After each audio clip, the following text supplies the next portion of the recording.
Welcome back, everybody, to another episode of Ben the Human Plays Vagrus the Riven Realms. We're all kitted out here. I just bought basically all the supplies they have in Mirage, and we're headed back towards Lumen. Not today.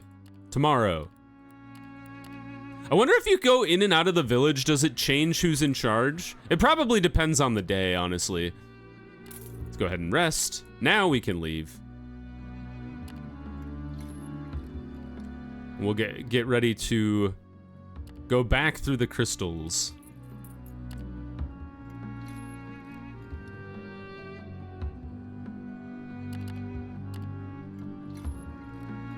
Kind of off. I should have saved my movement, I realize now.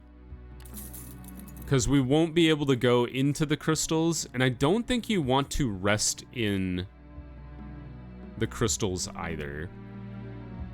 So, here's the dilemma. We could take missions to take back to Torzag's shelter with us, but we have passengers I picked up along the way.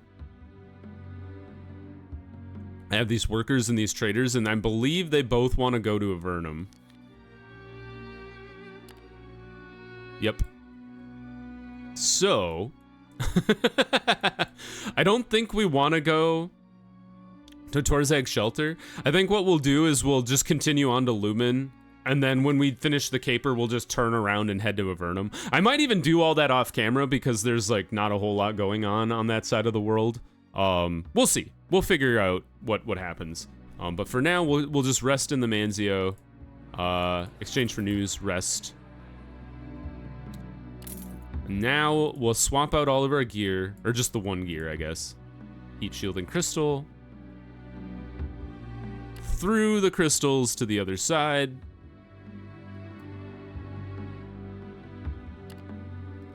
End the day. Take off the heat shield and crystal to be able to move a little further.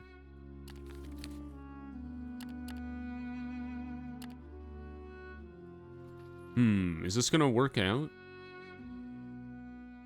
2, 2, 3. I think we'll be able to force march our way through. We'll see what happens. End the day.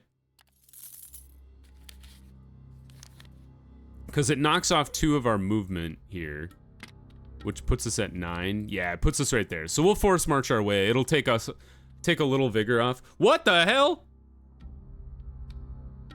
Stating they came out of nowhere should count as proof of very poor preparedness. Everyone with half a brain knows how the labyrinthine ravines of the jagged waste swarm with these four-legged vermin. A small pack of Jacre rush at the comitatus from behind the rocks, visibly intent on taking a few healthy bites from your beast, or your come, should they say it in their voracious way. What a weird thing to be attacked with. These are so low level. But here we are. All right, lock this one in the back so they can't hit us. I don't think they did get locked in the back. So we'll swap with Harvick and just try to kill this one.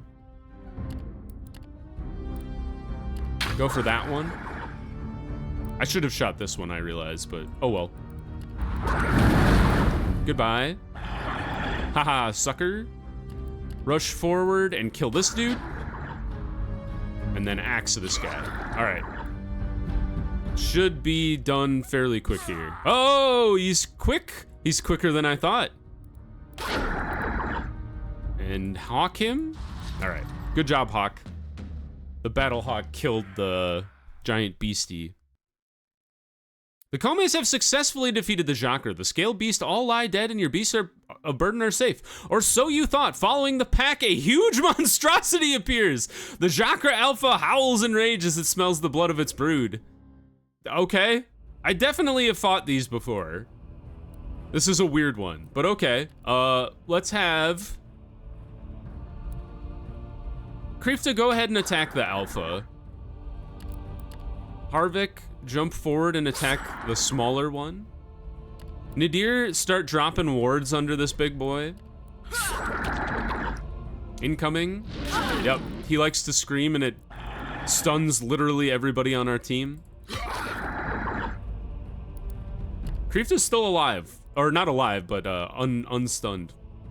So we'll have Harvick deal with the smaller one. Go for the bleed. Ah, I take it back. Haha, sucker. You couldn't hit a stunned person. Don't you feel embarrassed. Now bleed him, please. Thank you.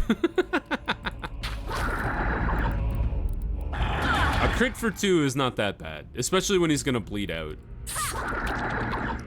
Everybody just go to town on the big one. Crit for 7, and then I guess Skorgor will go ahead and kill the small guy. Or not. There we go. What an interesting turn of events. See what to be gained from these cadavers and move on. We got ivory and hides. It took a little more movement, but we were gonna force march today anyway. There we go. Important not to get stuck in the crystals, I think. Go ahead and swap you around. And we can go ahead and take the glasses off now. Put the hunting animals back out there. Yeah. All right, we've made it. And we need to... Yes, talk to Ladabrium at the Blind Jankra. I'm very excited. You have brought the specialists to Ladabrium. You head towards Ladabrium's back room, which is separated by a curtain from the common room. You push the curtain aside. You enter a sparsely lit vault-like room with Cerulean Fignet and the suggestive Caristiona in tow. When Ladabrium sees the 4 of you, a shit-eating grin appears on his face. Finally. I was beginning to wonder. Cold One, good to see you. Go choke on a dragon's dick. Cerulean's replies. Don't waste our time with empty pleasantries. Just get to the point. Ladabrium's smile does not disappear. Ever the charmer, but fair enough. And these two must be Fignet and Caristiona? Have a seat, let us discuss the plan in detail, as promised. Come on, you. You too, Master Garrick. Vagrus, come sit. You settle down beside the table and the con man has refreshments brought to you all. Then he settles into his carven chair and begins to talk. You listen intently. All the companions leave our comitatus, we gained insight and Garrick gains loyalty. So, he begins, I don't know how much our venerable Vagrus told you here, so let's start at the beginning. There is a comitatus called the Company of the Ebony Serpent, which regularly travels between Devon and a location unknown to most, somewhere in the southwest. Officially, they're independent merchants providing goods to outposts along the way, but of course in truth they aren't. They're secretly agents of Cadmador, and their real purpose is to bring various artifacts and news from the Empire to Tectum Horgius, on the border of Dragmalak. With each run, it's something new, but always something valuable. So you intend to rob them, Fignet says with a bored fashion. Ladabrium looks at him in mock admiration. Very astute observation. So here's the plan. The company usually makes a stop in Mirage, and that's why I thought it would be in Mirage. So will our Vagrus's comitatus at the same time. On any given day, there are always at least a few comitatus stationed at the Oasis, so there won't be any suspicion. Although I recommend you come up with a cover story, whatever you're transporting, where you're going, and so on. As soon as you're done here, I will travel to Mirage and con my way into the company's ranks, so when you arrive, I will introduce the Vagrus as an old and trustworthy acquaintance of mine to Tulgur, the Serpent's leader, suggesting the two of them could make some kind of mutually beneficial deal. Tulgur will hate it, but will still not refuse to sit down, as that would compromise his cover of being a traveling merchant on the lookout for business opportunities. He pauses for a moment to let the 4 of you absorb the information and then continues. Here's where it gets a bit tricky. Tulgur keeps the artifacts he is currently transporting in a dwarven-made chest with several locks. The chest is in his private tent, which is always heavily guarded. No chance of sneaking up to it. Thus, firstly, we will have to find a reason to be in the tent. That's what's supposed to be the business negotiation. That's what the supposed business negotiations are there for. Then we must create diversions. Follow me so far? You assure him you do. Ladabrium seems content. Good, he continues. Now I said diversions, plural. There are the guards, and there's Tulgur who won't leave the chest under any circumstances, even if the guards do. And if we can't kill him, because that would spell too much trouble later. So after you enter his tent, Cerulean will work his shadow magic near the company's cargo stockpile. Nothing serious nor deadly, just to get the crew and guards' attention. Easy enough. Easy enough, although it's a shame I can't kill a few guards. The Dark Elf nods and Ladabrium continues. Oh, right. Didn't I say all Dark Elves are Australian? Whatever. The dwarves also sound Australian now, too. I don't know how that happened. This will occur while the rest of us are inside the tent, and hopefully distract the guards, but it's crucial that you have Tulgur's attention until then. If he dismisses the meeting too early, the whole plan goes down the shithole. I trust your negotiation skills, Vagrus. You ask him how he imagines you to divert Tulgor's attention once the guards rush out to investigate Therulian's diversion. Ladabrium looks at Caristiona. From what Garrick told me, the lady here has special talents. The conman ventures. None can resist my charms. Oh, that was... That's Garrick. None can resist her charms, Garrick confirms. We'll take her along to the negotiation and promise Tulgor that once we have an accord, he shall have a lap dance of his life to sweeten the deal. Caristiona grimaces but then nods her head. I'm positive the old lecher will like that. Ladabrium continues. Again, timing is of the essence. Caristiona must begin her dance before Therulian's shades do their thing. If you manage to pull this off, the guards will leave the tent and Tulgor himself will be too mesmerized to see when Fignet begins to work on the chest locks. You have a window of a few minutes to open the chest, get the artifact, then secure the locks again. Ideally, when the guards return and Tulgor recovers, everything will appear as it had before. Tulgor won't think of checking the chest for a while. By the time he does, you'll be long gone. So how does this sound to you? Sounds like a plan. Sure. That's the spirit, Ladabrium replies. One last thing, the payment. Yeah, I was wondering about that, Garrick says. Reckon you already have a buyer lined up. Unfortunately, no. Oh, great. It would be difficult to find someone before I knew exactly what we'll acquire, but I know from a reliable source that the transported artifacts are always of high value, easily around hundreds of bros. Here's where I was hoping you could help, Master Garrick. You've got contacts all over the region. I could always look round in Torzags, but I'm too reassured you don't have a buyer. I'm not too reassured you don't have a buyer. Let's just say if that fails me to find one, my share will have to represent the additional work. It's not like you have any other dwarf to play. You have any other role to play, dwarf, Therulian says. Garrick sucks in air, but Ladabrium prevents any argument. I'm more than willing to sacrifice for my share, he says. I say we settle it now on a fixed payment, regardless of the loot's value, or I won't do the job, Fignet. Oh wait, that was Fignet. Damn, there's too many people in here. Otherwise, there's too many variables. Therulian and Caristiona seem to agree, so Ladabrium offers them each 25 bros. They're content with that. The rest is a three-way split between him, Garrick, and you. That's settled then, the con man says once everyone agrees on the shares. I shall leave for Mirage this very hour, and we will meet you there. Accompanied by Therulian, Fignet, and Caristiona, you return to the Comitatus and prepare for adventure. Oh, your departure. All right, exchange. Anybody want to come along? You could come to Crystal. Why not? Gang of youngsters, sure. Let's see here. We still have a decent supply of food. I think I'll grab one more stack. I'll grab a full stack. All right, we'll grab one more stack here. 7 days, that'll be good. Because we have to rest tonight and then we'll head out in the morning. But we can send people out to get possibly more money. Indeed, critical success plus a bunch of healing.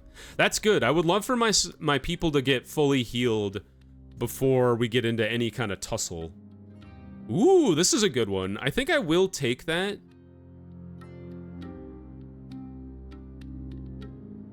Yeah, we need to get one more beast of burden to be able to pick that up, but that is fine. Bam. Loaded with crystal. Oh, we're back down to 5 days, but I think we'll be okay. We have full movement today. We have to swap out our heating crystal here, and then let's leave the city on to the other side. I'm stupid. I forgot to put our gear back on. Well, we lost some people. Sorry, guys. You think they would have been like, hey, boss, can we put our goggles on? That's my bad. Oh, wait, let's not rest real quick. Take the crystal off. Put the dowsing rod back on. I'm gonna leave the goggles on because I don't think we'll need the dogs today. What the heck? I have an undead crystal. Offer Osculite charms. This is why we have them, so. Move on. We move on, but then we just camp right there anyway. Sorry to the people who got scorched in the crystal lands. That was my bad. They're like, no, we're blind. Can we please put on our goggles? No! Don't you dare put those goggles on. All right, end the day. Heat crystal. All right. And then Mirage lies not too far away, just a couple days. Gang of youngsters, off you go. To cause mischief, I'm sure. More stuff to take to Larnak. Sure. We'll pick up some more beasts to do so. I think we need a little more space. Oh, we should also ditch these hides. And these. It's taking up my inventory space.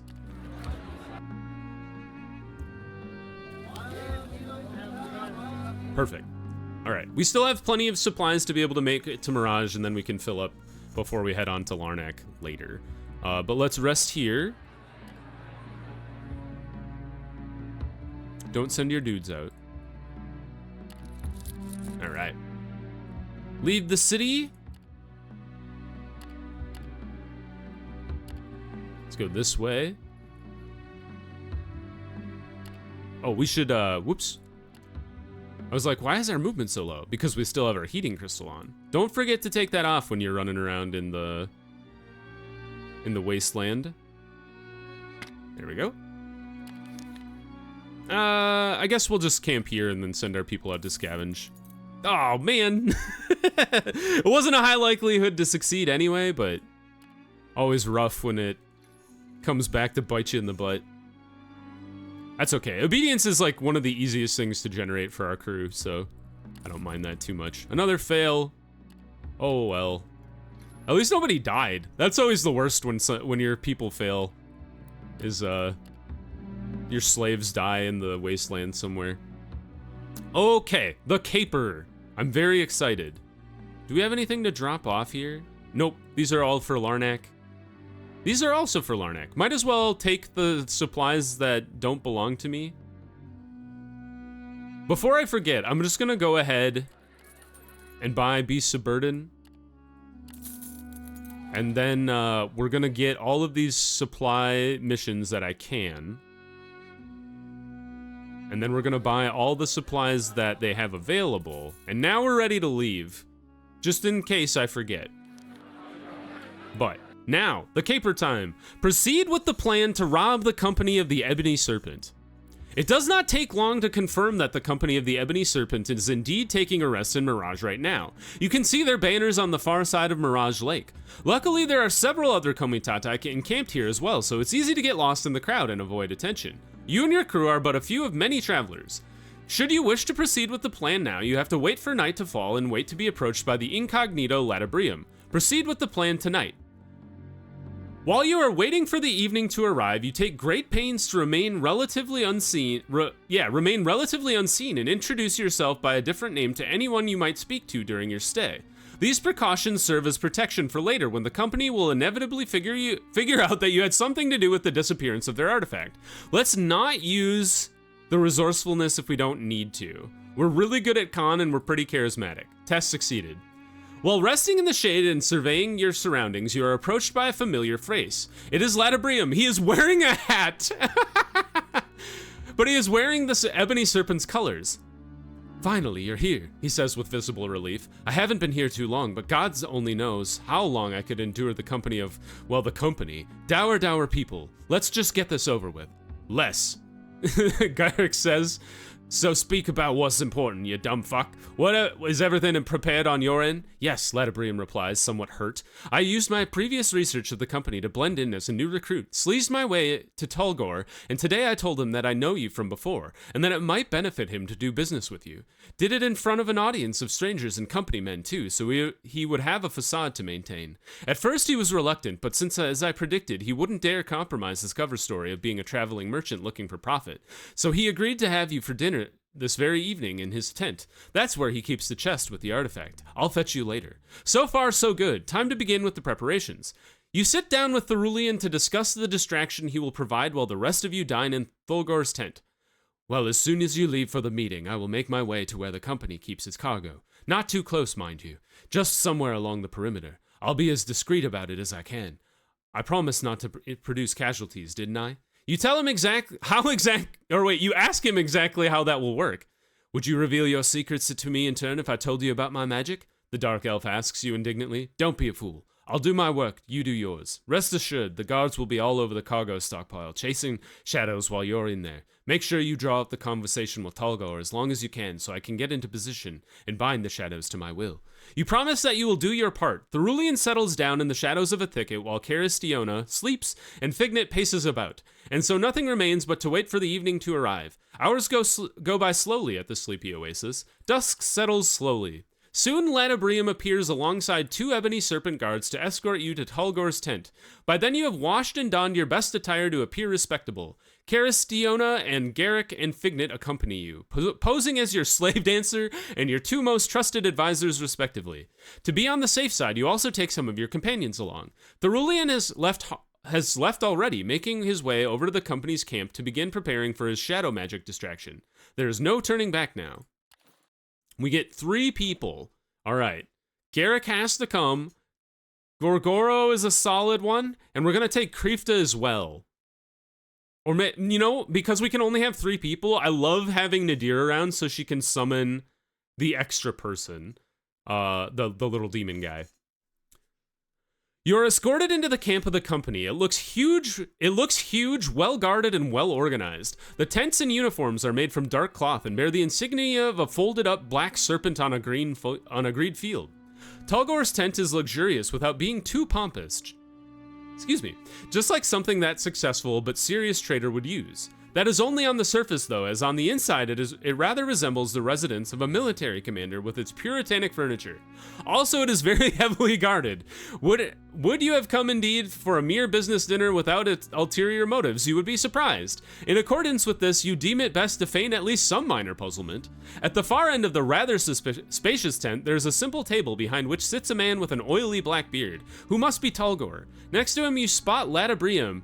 You do your best... pouring wine into his master's cup. An intricate chest sits on a rug to your left. You do your best not to give it too hard a look. Talgor bids you sit. On the table there is a meal of figs, olives, dried fruit, mushrooms, bread, and meat. Serviceable enough, yet nothing too fancy. Welcome to my humble abode, the leader of the Ebony Serpents says. It is a pleasure to have you as my guest. Our common friend here tells me you have a proposition for me. But first, we shall eat, and you must introduce me to your lady friend.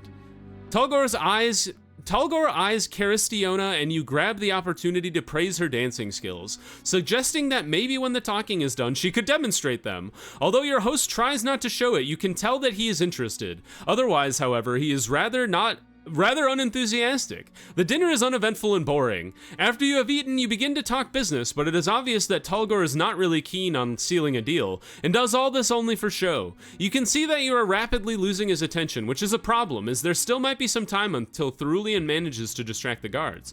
You do your best to hold Talgor's attention for longer. Yes, we've done it. You quickly suggest a deal that is simply too good to be dismissed and involves arcane artifacts. Garrick also reminds Talgor that he still has not seen Caristiona dance. The tainted courtesan assists you by smiling seductively. This seems to work for the time being, but you must not let your momentary advantage go to waste. The 2 of you continue to negotiate. We've done it again. Your words convince Talgor, and soon you shake hands to seal the deal, even though you have no intentions of following through with it. Hopefully, there will not be any need of that. The Ebony Serpent's leader calls for more wine. Ladabrium is quick to comply, then turns his eyes towards Caristiona. Now let's see that dance, he says, obvious lust in his voice. Most certainly, the tainted seductress smiles. She rises from her pillows, gracefully steps on the table, and begins to sing and dance, practically piercing Talgor with her gaze. The man is almost instantly mesmerized, leaning back with his eyes and mouth agape. So great is Caristiona's unnatural charm that even you have a hard time averting your gaze from her. Luckily, she seems to know exactly how to channel the effects of her dance, so only Talgor is directly affected. I'm picturing the meme with the guy from the Wrestling Federation, where he's like freaking out. Have you seen that one? Anyway, just then, from outside the tent, a series of agitated screams can be heard. Thurulian must have finally succeeded in unleashing his talents on the camp. The guards inside draw their weapons. Some of them already rush outside to investigate. Yet Caristiona dances on, and Talgor keeps watching. Master, didn't you hear? One of the guards asks, utterly bewildered. Tulgar only waves his hand, not even glancing at him. Yes, go take a look. I'm sure it's nothing. The rest of the guards rush out of the tent, leaving you alone with their leader and the chest. You and your companions keep seated, but Fignet tiptoes to the chest, produces his lockpicking tools from underneath his robe, and gets to work. You keep watch from where you are. Fignet applies his formidable collection of skeleton keys, lockpicks, chisels, and hammers to the intricate dwarven chest. Caristiona continues dancing while Tulgar drools. You rise carefully, expecting to have to secure the artifacts, and to your delight, the Ebony Serpent, the leader, does not even notice. But of course, things like this are never that simple. Suddenly, you hear Fignet curse. You ask him if there is a problem. Indeed there is, he replies nervously. Damn thing is much more complex than I thought possible. The opening itself is not the problem. It's the time it will take. See, there are several smaller side locks. I can pick the main one, but someone must do the others meanwhile, or we'll never finish in time. Maybe some of you know a thing or two about locks, at least enough to assist me in my guidance. You can leave the table and try to assist Fignet as much as you can. Apparently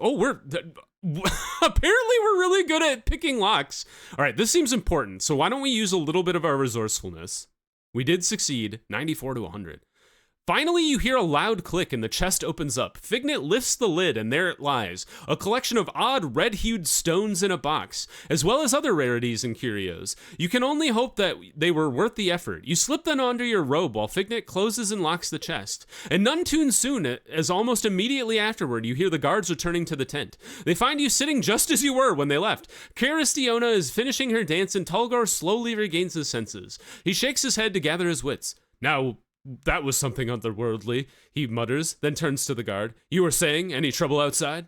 Not sure what it was, master. Maybe some anomaly. It seemed as if the shadows of the night came to life and started messing with people in the cargo. The leader says when he enters the tent. For F's sake, Tulgar curses. You can't be safe in an oasis anymore. Any of the cargo lost? The guards shake their heads. The serpent leader then addresses you.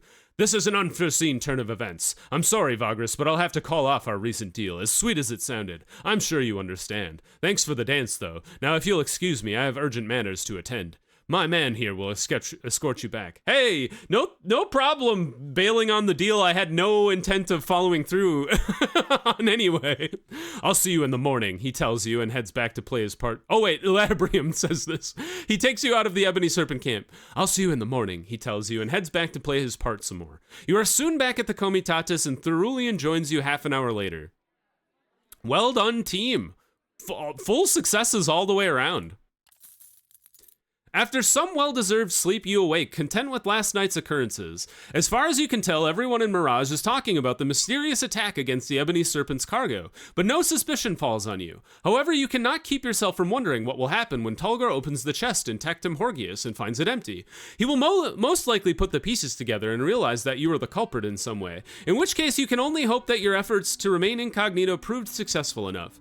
Ladabrium and Garrick and the three specialists join you at your tent where you produce the box with strange stones along with a handful of other curios. You ask Garrick to try and estimate the stone's value. The dwarf examines the artifacts for some time while stroking his beard and scratching his bald head. He looks more disappointed by the minute. Ah, damn it.